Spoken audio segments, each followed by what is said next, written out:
Boa tarde, queridos. Tudo bem com vocês?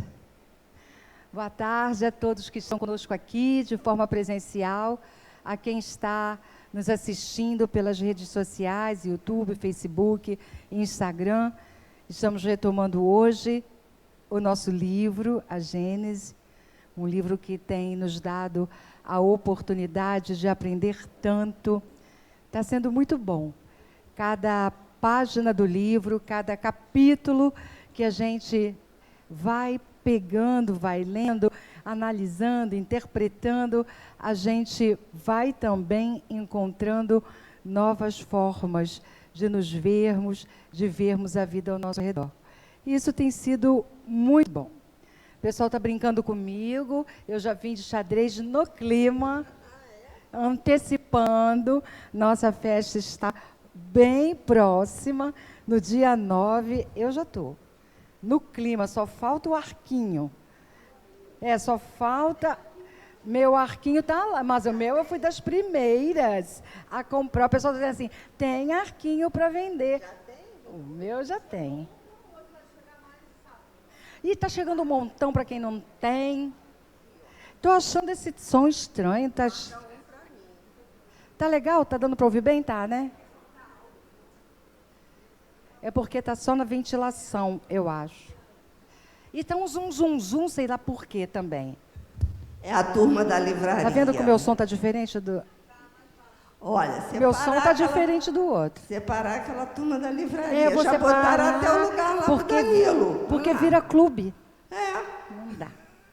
Vira clube, todo mundo conversa junto, é uma confusão. Então, pessoal, a festa está pertinho. Quem é que está aí comprometido, já tá com a assinatura para poder trabalhar? Vamos lá, meu dia começa cedo, no dia 9, porque é dia de curso de paz, na evangelização, então já estarei por aqui. Possivelmente vou ficar direto nessa animação. E aí depois não aguento ficar na festa, já estou cansada antes. Então, vamos lá então, de evangelho, vamos lá? Vamos, boa tarde então a todos. E vamos abrir aqui o evangelho. Capítulo 16, não se pode servir a Deus e a Mamon. Instruções dos Espíritos, item 9, a verdadeira propriedade. O homem só possui em plena propriedade aquilo que lhe é dado levar deste mundo. Do que encontra ao chegar e deixa ao partir, goza ele enquanto aqui permanece. Desde, porém, que é forçado a abandonar tudo isso, não tem a posse real das suas riquezas, mas simplesmente o usufruto. Que possui ele, então? Nada do que é de uso do corpo, tudo o que é do uso da alma, a inteligência, os conhecimentos, as qualidades morais. Isso é o que ele traz e leva consigo, o que ninguém lhe pode arrebatar, o que lhe será de muito mais utilidade no outro mundo do que neste. Depende dele ser mais rico ao partir do que ao chegar, porque daquilo que tiver adquirido em bem, resultará a sua posição futura. Quando um homem vai a um país distante, constitui a sua bagagem de objetos utilizáveis nesse país. Não se preocupa com os que ali lhe seriam inúteis. Procedei do mesmo modo com relação à vida futura, e fazei provisão de tudo quanto ali vos possais servir.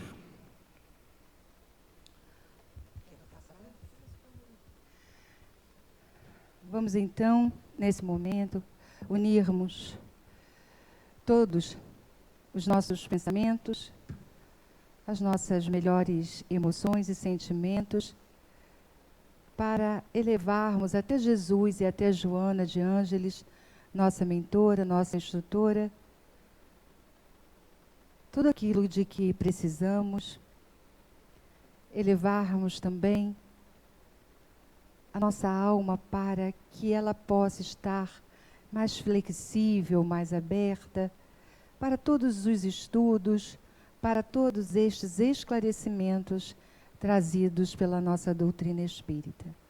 Que todos juntos possamos caminhar e alcançar esse aprofundamento que estamos buscando com o estudo da doutrina. Graças a Deus e que assim seja. Então, pessoal, vamos combinar o seguinte. Nós não terminamos a parte 1, né, do capítulo 11, que fala da Gênese espiritual. Então, nós vamos terminar, falar do que a gente ainda programou para essa parte 1. E, no final, nós vamos deixar um espacinho de tempo, né, Joana, para esclarecer algumas dúvidas com relação a esse tema que a gente reconhece. É um tema complexo, que traz ensinamentos diferentes de tudo aquilo que a gente possa ter visto antes. Então, nós vamos deixar. Porque na semana passada, no final, teve uma galera que chegou aqui e falou assim, eu tenho umas perguntas, mas não fiz não, aí não rola. Aí as perguntas vão ficando, não é? E a gente, às vezes, a pergunta de um, também a dúvida do outro que não quis entrar no aprofundamento, na questão. Não, pessoal, o máximo que pode acontecer aqui é a gente dizer assim, olha só, vou ter que procurar um pouco mais, não sei, e trazer na semana seguinte. A gente também não é especialista. O que a gente está fazendo é estudando com antecedência. Alguns de nós já teve a oportunidade de estudar a matéria antes, o que não quer dizer que tenha aprendido da maneira que precisava. Então, nós estamos todos juntos, ok?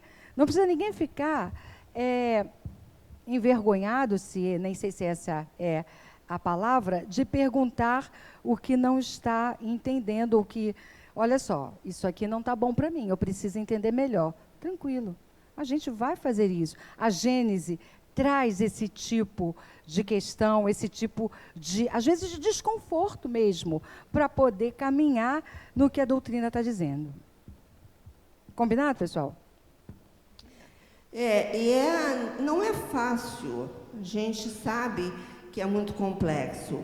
Eu ralei muito para entender e ainda resvalo, porque às vezes, se fizerem uma pergunta um pouquinho mais complicada, a gente às vezes fica insegura de responder, porque fora os conhecimentos que a gente adquire pelos livros, há nuances, sutilezas que tem num livro e não tem no outro. Uma nomenclatura de um que é diferente da nomenclatura do outro. Até a gente perceber isso, poder separar a essência da forma e ter uma consistência desse conhecimento, não é uma coisa fácil.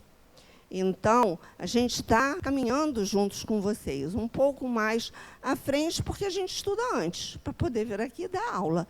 Mas só isso, certo? Agora, é bom que tenham as dúvidas, porque se tem a dúvida, é porque vocês já adquiriram um conhecimento antecipado que faz com que vocês despertem para um conhecimento mais profundo e um entendimento maior daquela questão. Porque, senão, a gente passa ao largo, superficialmente, sinal de que a gente realmente não assimilou aquele conhecimento. Tá? Então, vamos em frente. A gente sempre brinca. Eu só consigo perguntar quando eu começo a entender. Pelo menos um pouquinho. Porque quando eu não estou entendendo nada, eu nem sei o que perguntar. Eu nem pergunto. São dívidas, só tem dívidas. Eu digo que tem dívidas. Ok, pessoal. Lembrando, então, aqui esse primeiro slide, né, para a gente trazer a questão dos elementos, da criação, quando a gente faz essa vinculação com Deus, do princípio espiritual ao princípio inteligente, enquanto elementos, né, falando dessa tríade de formação, que é Deus, Espírito e matéria. Então, só vou passar até aqui um pouquinho mais rápido, porque a gente está lembrando desse princípio inteligente, falamos do princípio espiritual, falamos desses atributos do Espírito com E minúsculo. Lembra que a gente que essa é uma terminologia que Kardec trouxe para fazer a diferença. Espírito com E maiúsculo é quando ele se individualiza. Então, ele chama espírito com E minúsculo, enquanto não há essa individualização, ou seja, tratando do princípio inteligente, dizendo que este princípio é uno, ou seja, não se divide, é eterno, é infinito, imutável e tem características e atributos de imaterialidade. E no final tem essa frase: não se pode conceber o espírito sem matéria e nem matéria sem espírito. Falamos da união do princípio espiritual, da hipótese sobre a origem do corpo humano e paramos aqui. Esse slide a gente vai começar a partir daqui. Estão lembrando disso, gente? Do que nós falamos na semana passada?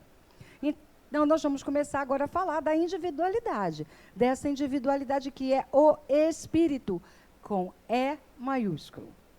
É a individualidade inteligente do universo. O princípio inteligente assume sua posição de espírito quando passa a ter consciência de si mesmo. Olha só, pessoal, preste atenção que aqui começa a dar algumas dicas dos atributos desse espírito com E maiúsculo. Então, ele está começando a dizer aqui, ó, passa a tomar consciência de si mesmo. É este ser hominal. É levado para mundos espirituais especiais, onde será cuidado por espíritos puríssimos, até ter condições de ingressar em mundos primitivos. O que esse texto está dizendo para nós? Que as transformações não acontecem todas ou não aconteceram todas aqui. Que quando chega a esse estágio de caminhada que passou pelo mineral, passou pelo vegetal, passou pelo animal e começa a ter prontidão evolutiva para ir para a fase hominal, as modificações não são feitas aqui. Precisamos de espíritos puríssimos, a gente vai falar um pouquinho mais na frente, para que possam fazer o trabalho necessário nessa transformação para a individualidade. Por isso é que a gente, lembra quando a gente diz assim, cadê o elo perdido? Não vai achar, não está aqui, segundo o que a doutrina nos diz. O elo perdido, a gente não, pelo menos não por enquanto, a gente não acessa, porque este salto não é dado aqui. Beleza, pessoal? Estamos juntos ou separando? Quando separar, levanta a mão, tia Jane para, tia Joana também. Não é? Ok? O princípio inteligente chega à fase hominal na feição de espírito, em que o raciocínio e a intelectualização formam os alicerces da razão. É isso o que André Luiz nos explica no livro Evolução em Dois Mundos. Ou seja, as coisas vão muito aos poucos, os alicerces vão sendo transformados, preparados para que haja um raciocínio ainda muito elementar, uma intelectualização ainda muito elementar, o que vai trazer para a gente a possibilidade de conquistar a razão. Eu queria só dar à parte. A Jane falou uma palavra importantíssima, quando ela disse prontidão. Prontidão é quando a gente tem aquele insight para dar um salto mais importante. Quem aqui já foi professora de alfabetização, sabe que a criança, no processo de alfabetização dela, ela às vezes passa um ano inteiro não sabendo ler nem escrever, mas ela está agregando conhecimentos e juntando habilidades. De repente, de um dia para outro, ela fala. Isso deve acontecer também muito nas línguas estrangeiras, para a criança ter uma prontidão. Então, a gente percebe que nessa fase do ser do animal para o hominal é que dá esse grande salto. Então, uma das coisas que nos perguntaram foi até que fase o princípio inteligente acompanha. ele está num processo de evolução. Jogo a bola para vocês. Até quando? Quando é que o princípio inteligente ele vai evoluindo desde o átomo, molécula, substância, até chegar o quê? Nos reinos como mineral, vegetal e animal. É o elemento espiritual como princípio. Ele tem individualidade? Não. Ele se reconhece como espécie, tá? Quando ele ganha essa prontidão, ele tem condições de entrar no reino nominal e ir para outros mundos. E que prontidão é essa? Quando ele já tem esses atributos ainda rudimentares. Rudimentares. Tá? Ele aí deixa de ser espírito com E minúsculo para ser espírito com E maiúsculo. Ele deixa de ser um elemento espiritual para ser um ser inteligente. O que garante a individualidade dele é um ser. Ele morre, ele não perde a sua essência como espírito. Tá? A propósito, quem estava aqui no sábado? Quem estava? Na palestra. Tá. Olha só, pessoal. É uma palestra para a gente ver algumas vezes. E quem não viu, vai lá olhar. Tem tudo a ver com o que a gente conversa. Alguns pontos abordados pelo Dr. Paulo César Frutuoso conversa de forma muito próxima com o que a gente tem conversado aqui também. Quem não assistiu, vai lá e procura. Beleza? Porque quando a gente fala dos mundos, de outros mundos, de preparação em outros mundos, ele está falando de tudo isso lá. E ele fala do princípio inteligente, do princípio material. Claro que sem entrar nesse detalhe de um curso. Até não era propósito dele na palestra, né? Mas não ele era. fala. Né? E fala, inclusive, da materialização e da desmaterialização como a desagregação de átomos. Então, quando desmaterializa, olha só, exato. Desmaterializa, perde matéria.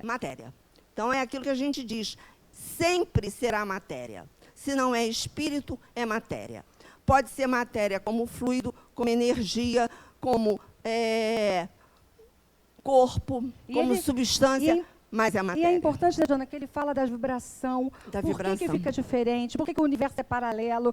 Porque tudo tem a ver com a vibração da energia, da vibração dos próprios átomos e moléculas. Gente, é imperdível para qualquer um, mas para nós que estamos fazendo esse estudo, nossa, pessoal, vai lá. Olha, é muito legal que a gente possa ter outros olhares e outros aprofundamentos que têm a ver com o que a gente está estudando.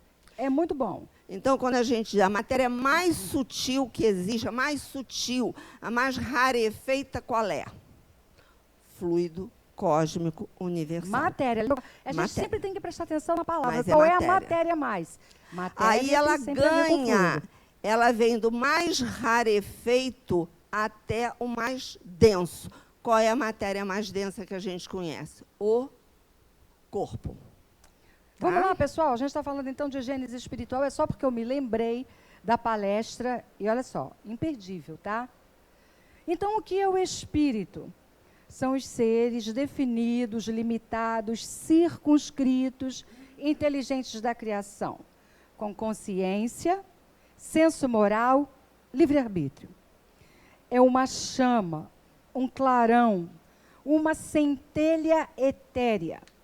Essa chama varia da sombra ao brilho rubi, segundo seja o espírito mais ou menos puro. Essa imagem que a gente traz, está vendo? É sempre para lembrar. Não tem forma. Essa imagem é para fazer a correspondência com o que está escrito no texto, uma centelha. Ainda que a gente comece assim, a princípio, entendendo que a forma, o espírito não tem forma. Porque forma é matéria. Exatamente. Após milênios de evolução, o princípio espiritual acorda no reino hominal. São palavras que a gente vai usando de forma poética, como desperta, ok. Agora esqueci, quer dizer, esqueci conscientemente tudo que eu aprendi lá enquanto princípio e agora eu estou aqui, no reino nominal, percorrendo um outro caminho. Surgimento da individualização do princípio inteligência, o espírito, pela ação direta dos missionários do Senhor, que promovem a transição espiritual por mecanismos ainda desconhecidos por nós, despertando a razão, a autoconsciência, a inteligência, o pensamento contínuo. Lembra quando a gente falou que no animal é pensamento fragmentado? O livre-arbítrio, processo esse que se passa também em todos os mundos. O que ele está dizendo? Que se passa em todos os mundos, porque na medida em que a gente vai se preparando para mundos mais sutis, tem que ter preparação também. Os atributos também vão se sutilizando. E muito provavelmente existem atributos que a gente nem conhece, que a gente nem sabe que existem. O elemento espiritual é que atua em tudo, sob o influxo do pensamento divino. Sem esse elemento, só há matéria inerte, carente de finalidade, de inteligência. Com a ação do elemento espiritual individualizado, tudo tem uma finalidade, uma razão de ser. Então, essa é uma coisa, é um negócio importante. Ou seja, nada que a gente possa olhar, o que a gente possa entender ou perceber, deixa de ter um propósito. Tudo tem um propósito. Para este ser, que agora é individualizado, ele tem um propósito. Qual é o propósito desse ser? Que está começando e que vai ser sempre o mesmo propósito. Evoluir sempre. E o que a gente precisa, então, o que a gente vem fazendo ao longo do tempo? Despertando os níveis de consciência. Porque mesmo tendo este atributo, que é o da consciência, quer dizer, da autoconsciência, eu sei que sou eu e a Joana é outra pessoa, tem a mesa e vocês são outros, eu ainda preciso percorrer caminhos para saber quem eu sou em essência. Porque nós estamos habitando a quarta escala de mundo. Quarta escala de mundo está olhando basicamente para o quê? Para este elemento espiritual, para o espírito, ou está olhando para a matéria? Está olhando para onde? Para mim, não. Eu sou matéria também, e espírito. Está olhando para a matéria, basicamente. Então, o que vai acontecendo na medida em que vamos ganhando esta evolução, que é evoluir sempre, como Kardec fala, despertamento. Despertamento da nossa consciência, para sabermos quem somos. A inteligência universal é a fonte da inteligência e se expressa em cada ser, constituindo sua individualidade moral. Cada espírito é formado por uma porção de inteligência e a assimila. Como tira e assimila um quanto de matéria, já temos falado disso, do princípio material, proveniente do fluido cósmico universal, estando assim definitivamente destacado da inteligência universal. Portanto, não é a matéria a causa, ou a sede da inteligência, como também do sentimento ou do comportamento do homem. A gente começa, então, que é uma coisa que a gente já fala de uma outra maneira, e muitas vezes, tudo está no espírito.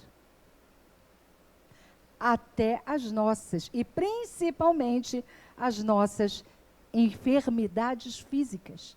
Onde elas estão? Onde elas estão registradas. é de dentro para fora. Sempre. Sempre. O que a gente fala, quando a gente fala de cura, a gente está falando de cura do espírito. A cura do corpo, ela vai ser aquela que a gente enxerga, né? Primeiro. Mas se não tiver cura interna, o corpo torna a adoecer. É interessante que conforme a gente vai entendendo, vai adquirindo conhecimento, fica mais claro a gente entender certas frases de Jesus. E aqui nós temos muita oportunidade de palestras que nos dizem isso. Deus está dentro de nós. Eu e o Pai somos um. É isso. Porque se nós somos uma centelha divina, uma porção dessa inteligência suprema, Deus está em nós. Esse princípio espiritual, ele está presente. Lembra quando nós estudamos Deus, que nós dissemos Deus, Espírito, Matéria, Pai, Filho, Espírito Santo, Sat, Tat, Om. Esse Om, esse Espírito Santo, é a presença de Deus, a vibração de Deus em tudo e em todos. Porque na mesa as moléculas vibram. Vibram por quê? Porque tem o princípio inteligente, a presença divina naquele corpo, naquele objeto. Tá? O que constitui o homem espiritual não é sua origem. São os atributos que o transformam, tornando-o um ser distinto. Sendo Deus soberanamente justo e bom, criou seres inteligentes, espíritos, não para lançá-los ao sofrimento e em seguida ao nada, mas para serem eternos, sobrevivendo à matéria e mantendo sua individualidade. Quando a gente fala da justiça, né, divina e da bondade divina, a gente precisa entender que ela está profundamente ligada a nós, as criaturas. Que somos partes desse ser, se é que a gente pode chamar assim, mas dessa inteligência primordial. Então, nós temos uma destinação ainda que a gente não acredite. Ainda que a gente tenha dúvidas. E aqui tem uma frase interessante, porque ela quebra muitos paradigmas que nós trouxemos registrados em nosso perispírito. Que Deus é punitivo e vingador. E por isso a gente sofre. Esse é um paradigma fortíssimo, esse é um registro fortíssimo em nós. E a gente está trabalhando com muito esforço para poder entender esta frase, que parece simples, mas que se a gente olhar, quando a gente está em meio aos desafios que a vida traz, a gente duvida dessa bondade, dessa justiça. E pode, em algum momento, pensar, mas para que sofrer tanto? E olha, já não falei nem por quê. Para quê é mais importante do que por quê. Para quê vai dar uma síntese, vai me olhar. O para quê tem uma ligação com o futuro. O porquê me coloca no passado somente. É importante, claro que é. Mas se eu olho somente para o passado, só porque eu não encontro razões no para quê, que está ligado ao meu futuro. Então, essa aqui é muito importante. Parece assim, é simples. Não, não é simples, porque tem a ver com as nossas crenças, tem a ver com os nossos registros, tem a ver com os paradigmas e dogmas que muitas vezes nortearam as nossas existências passadas, se não é essa mesmo. Então, isso aqui é uma coisa bem legal para a gente pensar, refletir. Muitas vezes é trazido de forma repetida, é porque a gente não consegue sair e quebrar paradigmas sem um esforço maior. A ideia de perpetuidade do ser está no homem em estado de intuição e aspiração, ou seja, eu intuo que posso ser eterno, perpétuo, não só intuo, como eu quero. Eu quero isso. Tanto que, qual é a questão maior da nossa existência e qual é o medo de base? Qual é? De base, nosso medo basal da finitude do corpo. É o de morrer. De estudo para sábado na evangelização. Esse é o nosso medo de base. Você não tem, não, ele não tem medo de morrer, não. Quem tem medo de morrer não aproveita a vida, é isso mesmo. Olha só, o pessoal às vezes pergunta, a gente fala tanto dessas coisas, o pessoal sabe que a gente é espírita. Você tem medo de morrer? Assim, sei lá, nesse momento eu não tenho. Mas quando bater na minha porta, eu não sei como vai ser. Como é que eu posso dizer, porque eu já morri muitas vezes, mas já esqueci, estou esquecida de como foi isso. Então, assim, como bater na minha porta mesmo, eu falei assim, não sei. Oi. Não, ó, é rápido, eu tenho que reproduzir. Por que nós temos medo de morrer?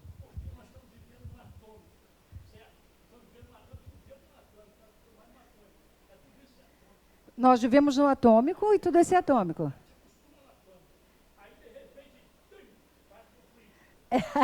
A gente está aqui vivendo na matéria, no atômico, e aí a gente... É porque no fundo, né? É porque no fundo, Fausto, a gente tem dúvida sobre isso. Exatamente. É que no fundo, a dúvida mora... Olha só, pessoal. Se fôssemos videntes, né? Veríamos a dúvida faz parte. Aí a gente acreditava. Tem uma coisa que eu acho legal a gente falar. A dúvida faz parte do processo. Quem não tem dúvida não conquista. A gente não tem... Tem algumas certezas que a gente não pode duvidar. São, por exemplo, algumas coisas em relação a formas de viver que sejam benéficas para mim e para o próximo. Agora, essas questões que vão para a abstração, se a gente tem dúvida, acontece. Quem não tem dúvida não encontra a verdade em si mesmo. Se a gente tem grandes certezas, corre risco de não encontrar essa verdade. Sim. Temos que falar no microfone. Quem nos assiste fala assim, pelo amor de Deus, o que está acontecendo nessa casa? Jane, Oi. Nós ainda não cremos naquilo que Jesus nos legou, que ele falou, eu venci a morte. Nós ainda não cremos no que Jesus falou. Eu venci a morte. Aí a gente está querendo que ele se materialize, como ele fez, lá para os discípulos, assim, ó, estou aqui. O doutor Paulo César Frutuoso falou disso, do Tabor. Olhem, vou fazer propaganda até o final da aula. Onde eu acabei? Não acabei não.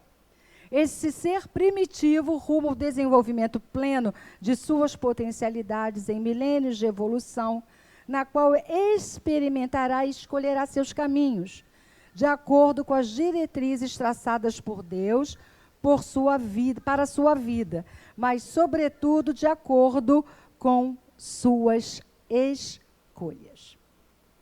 Aí está trazendo, falou lá atrás da consciência de si mesmo, um atributo do Espírito. Agora está falando de escolhas, está falando de livre-arbítrio. Vamos falar então desses atributos, dos atributos do Espírito, com E maiúsculo. Olha, isso é um presente, hein? Vocês não têm em qualquer livro, não. Não tem. Sistematizado desse jeito. Não tem. Sugiro que fotografem. É sim. Está organizado de uma forma diferente aí. Atributo é aquilo que é inerente ao ser. Sem ele, o ser não é. Além de todos os atributos do Espírito, o Espírito, do Espírito com E minúsculo, lembra que ele é uno, né? Ele é indivisível, imaterial. Lembram aqueles atributos do E, do princípio inteligente? Agora tem os atributos desse ser, desse Espírito que já se individualizou. Então, além de todos os atributos do Espírito, o Espírito com E maiúsculo tem outros atributos que decorrem de sua própria existência. Nem sempre nos apercebemos das concessões do Pai de amor a todos nós, nem a importância de cada uma delas para a nossa evolução como espíritos imortais. Talvez por isso não as valorizemos como necessário, sobretudo para desenvolver todo o nosso potencial de forma consciente. Olha o que está dizendo aqui nesse finalzinho. Todo o nosso potencial de forma consciente. Então, o que a gente está fazendo aqui? Despertando consciência. Porque muitas coisas a gente vive e chegam para nós, mas nós não nos apercebemos, é inconsciente. Então, na medida em que a gente vai tendo conquistas, vivendo experiências, nas múltiplas existências, entramos e saímos da vida, nós vamos despertando um pouquinho mais essa nossa consciência. E esses atributos, por ser atributo, eles não mudam, eles estão em nós, são latentes. Nós precisamos despertar. Eles estão dormentes. E por isso é um processo evolutivo, porque cada um desses atributos, ele está em germen, ele está em semente, mas está lá. E a gente vai, com as existências e com o nosso livre-arbítrio, da forma de usar, eles vão sendo despertados. E transformados de alguma maneira, né? Porque aquela inteligência e aquele raciocínio lá do início, ele foi ganhando modificações, transformações, e hoje a nossa inteligência já se manifesta de uma maneira diferente. Todos esses atributos que nós vamos começar a falar aqui, que sempre estiveram latentes em nós, eles começaram a despertar e foram sendo transformados na sua maneira, na sua forma de manifestação na vida. Então, o primeiro é a consciência. Lembra que a gente falou da consciência que a gente tem? Sob a superfície do eu, superfície agitada pelos desejos, esperanças e temores, está o santuário que encerra a consciência integral, calma, pacífica, serena, o princípio da sabedoria e da razão, de que a maior parte dos homens só tem conhecimento por surdas impulsões ou vagos reflexos entrevistos. Todo o segredo da felicidade, da perfeição, está na identificação, na fusão em nós mesmos desses dois planos ou focos psíquicos. A causa de todos os nossos males, de todas as nossas misérias morais, está na sua oposição. Esse é um texto do Leon Denis, no livro O Problema do Ser, do Destino e da Dor. Então, o que a gente fez aqui também nesses atributos? Na medida em que nós vamos falando deles, ou a partir da fala, né, do texto de Leon Denis, ou até também a gente trouxe do Protásio, né? Do Portásio também, nós fomos buscando onde no Livro dos Espíritos fala a mesma coisa. Então, na questão 600, o que os espíritos falam do atributo consciência? É a consciência de si mesmo que constitui o principal atributo do espírito.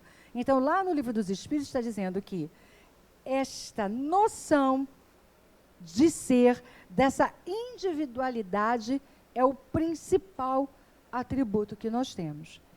Os espíritos falam para Allan Kardec. Eu queria só tirar aqui, quando ele diz encerra, está o santuário. A gente tem que perceber a frase na sua essência. Está o santuário que encerra a consciência integral. E que essa consciência integral, ela é calma, pacífica, serena. Nós somos assim? Então, nós ainda não chegamos a essa consciência integral. É um caminhar. É isso. Então, vamos para um outro atributo, que é o da inteligência, que se manifesta por atos de vontade que pressupõem reflexão, planejamento em face das circunstâncias. É um atributo exclusivo da alma ou do espírito. E aí, na pergunta 24 de O Livro dos Espíritos, o espírito é sinônimo de inteligência? Os espíritos respondem: a inteligência é um atributo essencial do espírito, mas ambos se confundem num princípio comum, de sorte que para vós são a mesma coisa. Enquanto atributo, quer dizer, o espírito é a própria inteligência. Se confunde mesmo, né? A gente, já na semana passada, eu me lembro de uma fala da Joana dizendo que a gente vai fazendo algumas separações apenas para servir ao didatismo de uma aula, porque tudo está junto. Nós somos um ser que tem tudo. A gente só vai, né, nessa busca que nós temos de sabermos quem somos, como nós funcionamos. Estou falando da ciência, né? Dessa busca científica que existe. Nós fomos aos poucos separando, trazendo conceitos e definições. E, na verdade, para nós funcionarmos, funciona tudo junto, de forma integrada e ao mesmo tempo. Nós vamos falar do terceiro atributo. Esse é um atributo pessoal, que quer dizer, que inclusive Leon Denis traz, diz para nós que é a maior potência da alma. É a vontade. Lá naquela frase muito conhecida de Allan Kardec, que está lá no capítulo do Sede Perfeitos, que ele diz que o espírita será reconhecido pelos esforços que fizer para domar as suas más inclinações. Lembram disso? A frase continua: para isso basta que tenha vontade. A frase continua ali no Evangelho. Então é isso. A vontade é a maior de todas as potências. É em sua ação comparável ao ímã. A vontade de viver, de desenvolver em nós a vida, atrai-nos novos recursos vitais. Tal é o segredo da lei de evolução. A vontade pode atuar com intensidade sobre o corpo fluídico, ativar... Isso aqui, pessoal, preste atenção nesse texto aqui. A vontade pode atuar com intensidade sobre o corpo fluídico, ativar-lhe as vibrações e, por esta forma, apropriá-lo a um modo cada vez mais elevado de sensações, prepará-lo para mais alto grau de existência. Então, o movimento vem de qual potência? A inteligência nos faz entender, discriminar, a razão também. Mas esse movimento vem de qual atributo? Da vontade. Que associado a uma força, a gente não usa muito a expressão força de vontade, A potência vontade associado a uma força cria um movimento. Vamos fazer uma analogia. Lembra de um moinho, por exemplo, de água. Para ele poder gerar aquela água, tem que ter alguma coisa que faça aquele moinho gerar uma força para que faça o movimento. Tá certo? É igualzinho em nós. Sem nenhuma diferença. É uma força que se alia a essa potência e faz com que a gente possa transformar as vibrações do nosso corpo fluídico. Tá bom para vocês, não?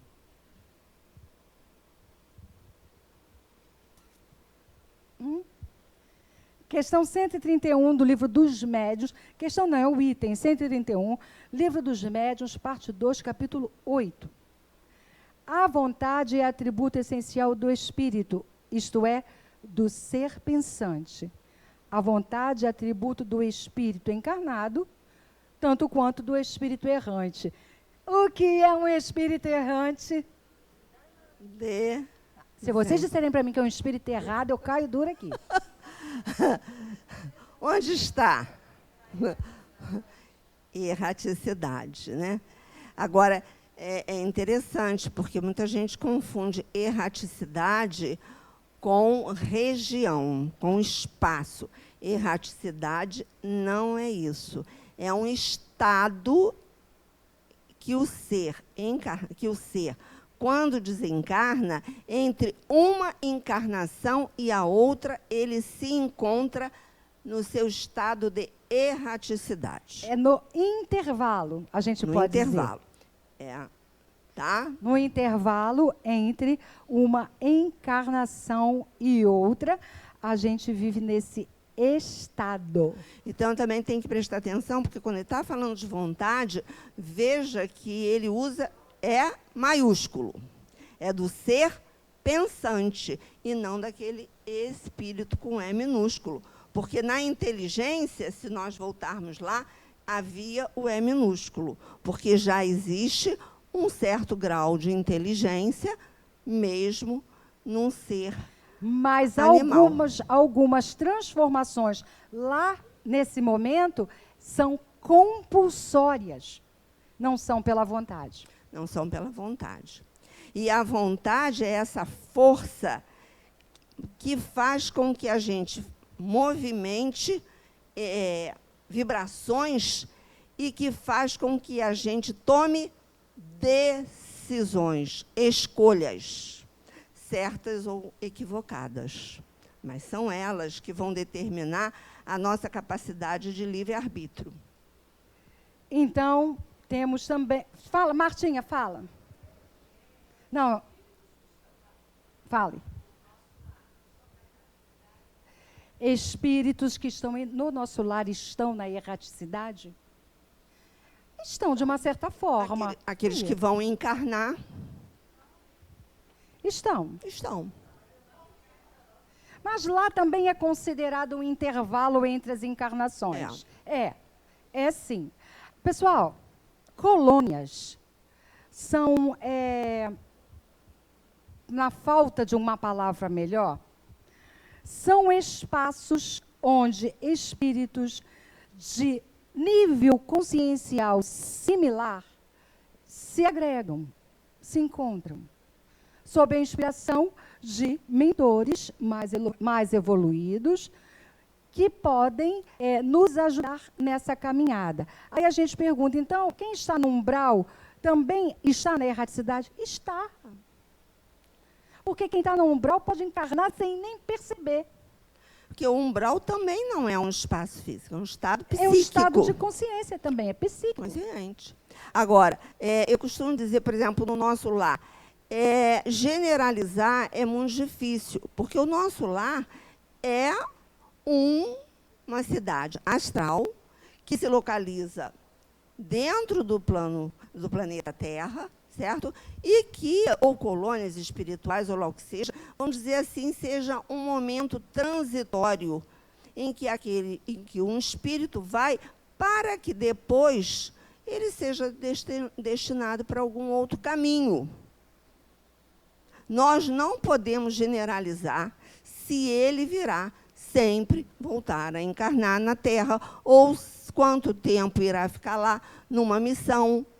Mas, em princípio, por isso que eu não gosto de generalizar, mas, em princípio, ele está na erraticidade porque supõe-se que ele esteja num intervalo entre duas encarnações. Pelo menos a grande maioria deles. Espera aí, um de cada vez. Silvio. Depois Adriana. Quando Jesus diz, há muitas moradas na casa do Pai.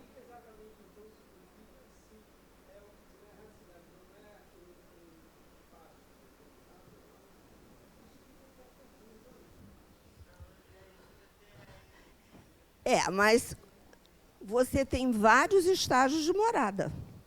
Você tem vários estágios de morada. Você pode ter mundos diferentes. Você pode ter, dentro do próprio planeta Terra, não vários mundos, mas vários estágios, várias colônias, vários ambientes psíquicos. Você teve uma única morada na sua vida? Mundo é um tipo de morada. Existe uma variedade enorme e graus muito diferentes que a gente sequer tem conhecimento nem acesso. Você teve uma única morada na sua vida? Não, você trocou várias casas, vamos dizer assim. Muito difícil você ter nascido e ter desencarnado numa única casa, numa única morada. Ainda que no mesmo mundo.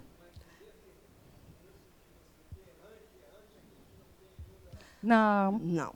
Cuidado. Não. Cuidado com o conceito da palavra. Errante não é... Por exemplo, porque a palavra errante pode parecer, se a gente vai para o dicionário, que é aquele que está perdido. Não é? Porque às vezes... E não é esse o sentido. Porque um espírito, assim, eu ando, por exemplo, se a gente às vezes usa a expressão, eu ando errante por aí, é como se eu estivesse perdido por aí. Pode ter esse entendimento, não pode? Mas não... Mas a erraticidade tem a ver com errante, quando é usado aqui. O espírito errante é aquele que habita a erraticidade. Não entendi. Jesus não está na erraticidade, não. De jeito nenhum. Jesus não, Jesus já passou dessa. Jesus já está para além dessa história toda há muito tempo. Aí eu pergunto você acha que tem alguma chance de Jesus voltar a encarnar como um espírito que exige uma evolução? Então, ele não está na erraticidade. Agora, todos nós, quando como desencarnarmos... espírito que precisa de evolução, isso que como ela complementou. A pergunta dela é, você acha, Silvia, você acha que Jesus encarnaria aqui com um espírito com necessidade evolutiva? Foi isso que ela falou. Então, ele... Nem foi a primeira vez. Nem foi a primeira vez.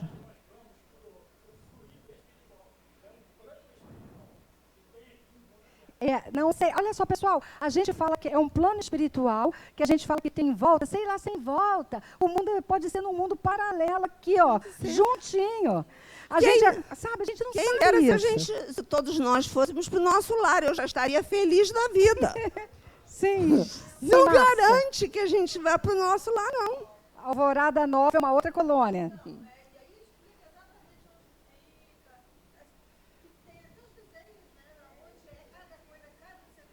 Olha só, pessoal, aí... Não, tem que ser devagar, peraí, senão eu não consigo reproduzir. Olha só, a Márcia está dizendo que está lendo, está vendo como é a descrição de Alvorada Nova, que onde às vezes a gente encontra detalhes de localização, não é isso? Da movimentação, como... qual a característica de quem vai para esse espaço. Mas aí é outra aula, gente. Eu preciso continuar aqui.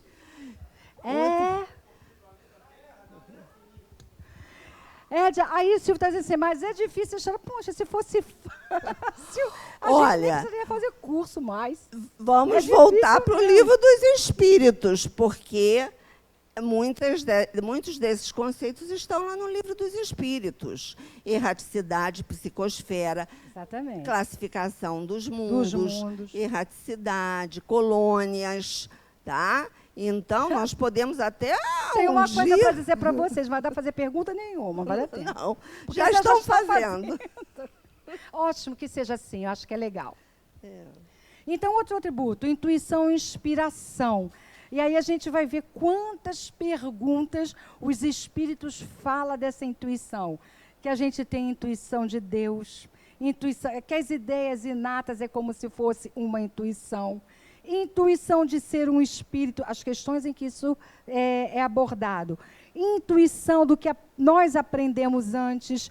Intuição da vida futura. Olha o atributo aí. E lá no Livro dos Espíritos vai falando, usa-se muito essa palavra intuição.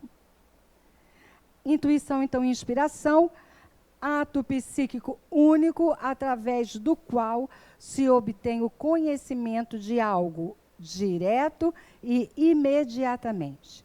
É a visão através da qual ele penetra o âmago das coisas, afastando-se da periferia, da exterioridade, da aparência. Intuir é transcender o ritmo do tempo e do espaço inerente à condição humana. É a sua forma de perceber o mundo transcendental. Lembrando que intuição tem a ver com a gente, tem a ver com as nossas coisas internas, aquelas experiências que vêm do nosso mundo interno.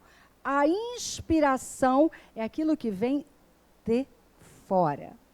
Tá certo? Muitas vezes a gente usou esse termo de uma forma equivocada. Eu estou tendo uma intuição atribuindo a um espírito, por exemplo.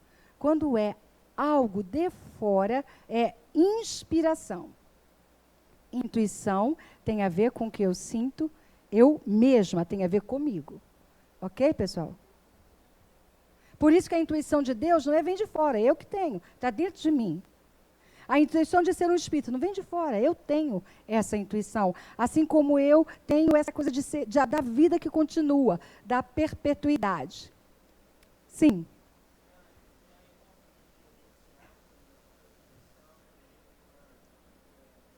Tem como diferenciar uma intuição de uma inspiração? Aí isso eu acho que é um capítulo da aula de Livro dos Médiuns, de mediunidade. Não é tão fácil como parece. Teoricamente, sim. Intuição é um processo interno e inspiração vem de fora. Agora, como que você identifica isso? É com treino. Só com muita vivência, muita prática. É a mesma coisa que mediunidade, um fenômeno mediúnico ou um fenômeno anímico. Embora a gente vai falar para a mediunidade. Embora o fenômeno mediúnico tenha muito de fenômeno anímico também. Mas, é outra pesquisa, tá, pessoal? Já basta desse ano. Já é forte. Livre-arbítrio, né, pessoal? A questão da escolha. Então, tá... nas questões 843 a 850, o Kardec e os Espíritos se dedicam ao tema. A liberdade e a responsabilidade são correlativas no ser e aumentam com sua elevação. Lembra quando a gente falou, numa aula aí atrás, que o nosso livre-arbítrio ainda tinha limitação?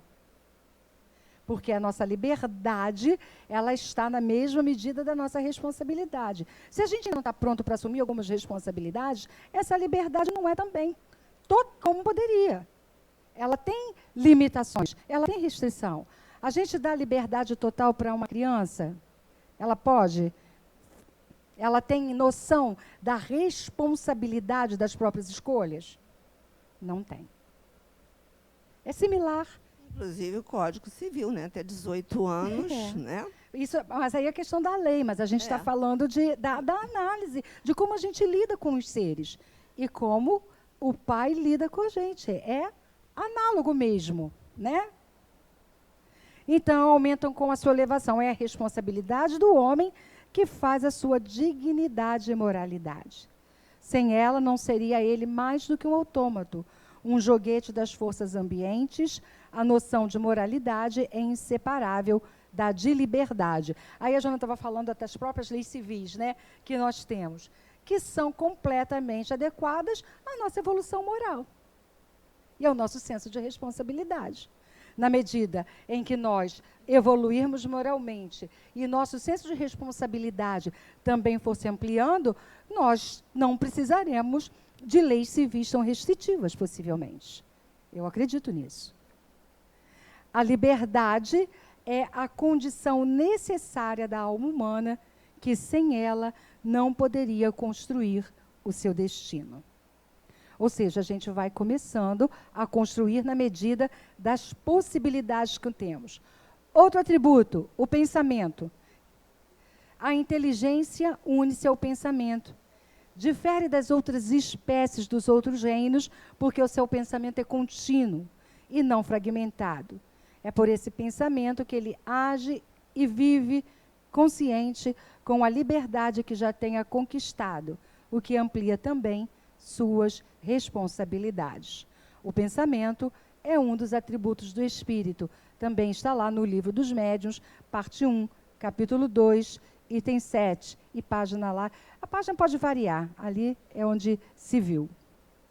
O nosso pensamento cria a vida que procuramos, através do reflexo de nós mesmos, até que nos identifiquemos um dia, no curso dos milênios, com a sabedoria infinita e com o infinito amor, que constituem o pensamento e a vida de nosso Pai. Esse é um texto do livro Pensamento e Vida, do Emmanuel, psicografia do Chico Xavier. É isso, a gente já sabe, já temos falado muito sobre o pensamento, da plasticidade, de como isso vai se modificando, e aí a gente vai, nesse curso, para encontrar em algum momento essa identificação com o Pai, não é? Essa identificação com essa inteligência suprema, que foi a resposta da questão 1 de O Livro dos Espíritos. Temos outros. A memória, atributo que conserva vivas as lembranças do seu interesse, enquanto as demais ficam esquecidas no fundo da memória ou completamente esquecidas. É assim que os registros das existências que precederam o período da humanidade caíram nas profundezas da inconsciência, em zonas obscuras, onde não podem mais ser acessadas. Veja, a transformação foi tanta que ficou lá com o aprendizado, mas a gente não acessa mais essa memória. Por isso a gente quer lembrar, como é que eu queria lembrar de quando eu fui um diamante? Não lembro. É memória esquecida. Eu fui um gatinho. Não é gatinho, não sei se fui, não. Estou mais para... Não sei. Leão. A facticidade é a forma como ele manifesta o que desenvolveu em si e por si. Mostra seu grau de desenvolvimento, ou seja, as qualidades adquiridas e suas imperfeições ainda não superadas. A infinitude. Infinito em suas potencialidades, o ser traz em si a capacidade também infinita de realizações, desenvolvida de acordo com o labor do próprio espírito. No último slide, então, do nosso encontro de hoje, vamos falar dos 3 últimos atributos. A mediunidade. Todos possuem, em maior ou menor grau, e decorre da própria natureza do ser, manifestando-se no homem segundo sua condição orgânica. O ser espiritual, inteligente, precisa comunicar-se. No espaço, comunica-se pelo pensamento. No mundo físico, pelo corpo. E enquanto encarnado, faz-se intermediário da espiritualidade pela mediunidade. Mediunidade é um atributo do espírito. Então, acontece quando encarnado, mas acontece fora do corpo físico também. Existem relatos nos livros do André Luiz, da vida da série, né, da vida do mundo espiritual, em que ele relata isso. Deixa eu ver, não sei se é em Obreiros da Vida Eterna. É possível que em mais de um livro, André Luiz relata a questão, a manifestação dessa mediunidade lá no espírito. A imortalidade.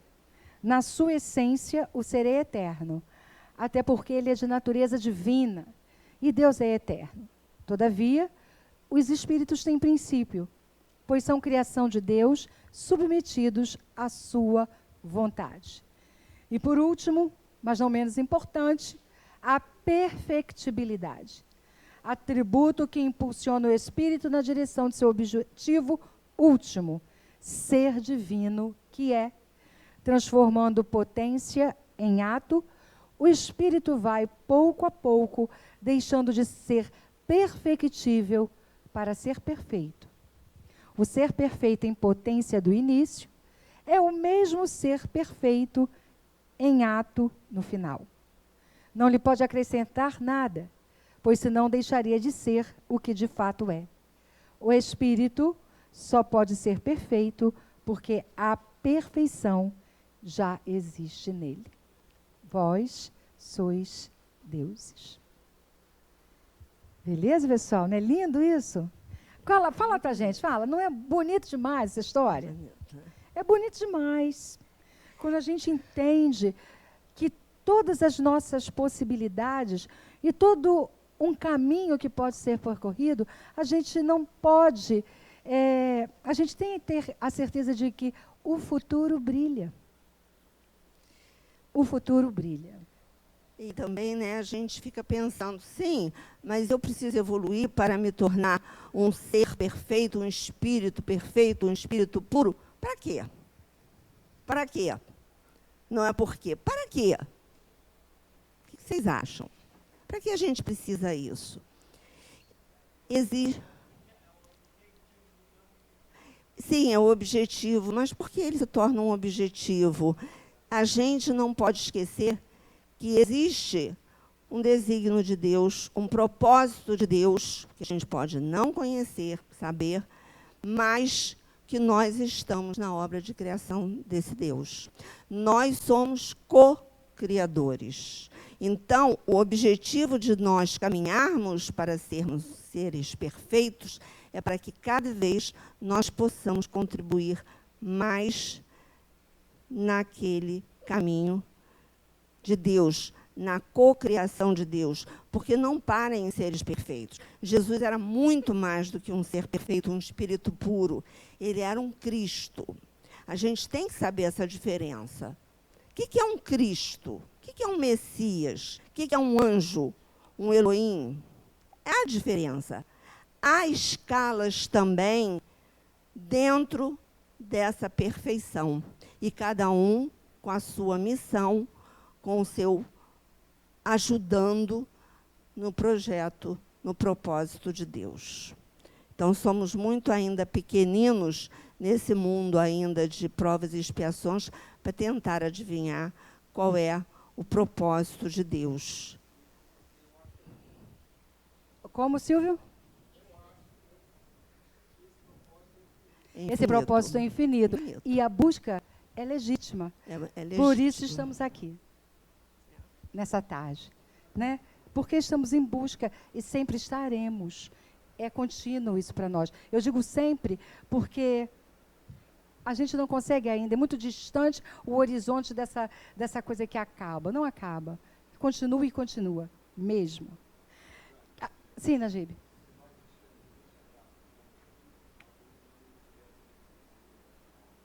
Se nós não nos enxergássemos como espírito,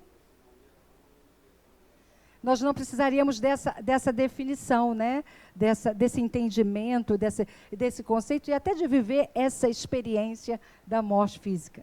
Não é? Quem quer fazer a prece final? Quem gostaria? Olha, adorei, a sala hoje está bonita, né? Nossa, um espetáculo. Gente. Olha só, quero todo mundo participando assim da outra vez. Ei, Joana, tá? Quando assim, não, demorou demais, não pode não, tem que continuar, e a gente acelera. Vem.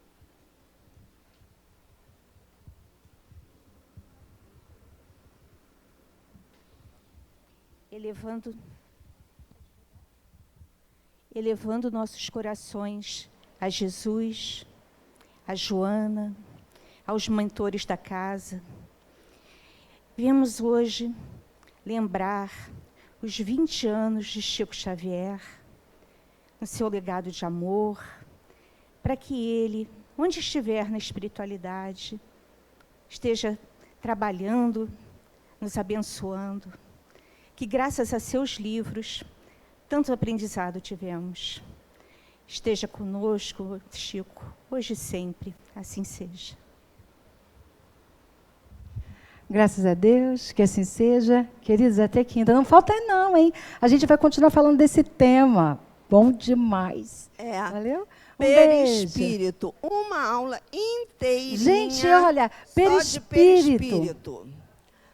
Perispírito é importantíssimo. Falar de perispírito, entender perispírito. Entender. É a grande síntese. Entender perispírito é ruim. É a grande síntese do perispírito. É muito bom, muito bom. Perispírito é tudo de bom. Tchau, gente. Hã? Até quinta. Vai trabalhar, né? Vai agora lá para baixo trabalhar?